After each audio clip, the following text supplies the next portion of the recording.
यहाँ हाम्रो गोरखनाथ आउनु भएको छ अहिले राति चाहिँ ठ्याक्कै यसले बजाउने ल्याउनु भएको रहेछ के को सिङ हो दाइ यो के हो यो बराठको सिङ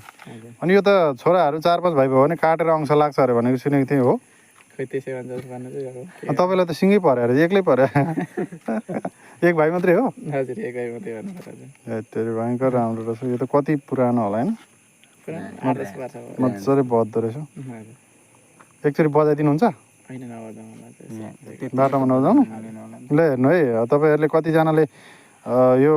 के देखायो भन्नुभएको होला मेरो भिडियो हेरिरहनु भएको छ भने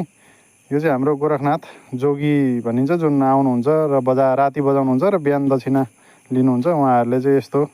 यो एकदम उहाँहरूको बाजा हो यसरी ल्याएर अनि मजाले बजाउनुहुन्छ यसले चाहिँ धेरै कुराहरू नेगेटिभ भाइब्सहरूलाई चाहिँ कटाउँछ भन्ने कुरा गरिन्छ एउटा हाम्रो धार्मिक आस्था र विश्वास हो पहाडी इलाकामा चाहिँ घरभित्र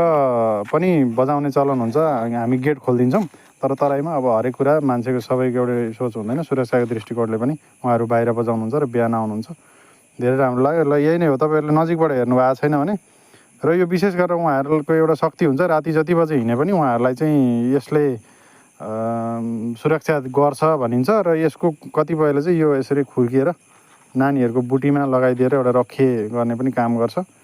मजाले हेर्नुहोस् अहिलेसम्म देख्नु भएको थिएन भने तपाईँहरूलाई अलिक आश्चर्य र अनौठो पनि लाग्न सक्छ यही नै हो है त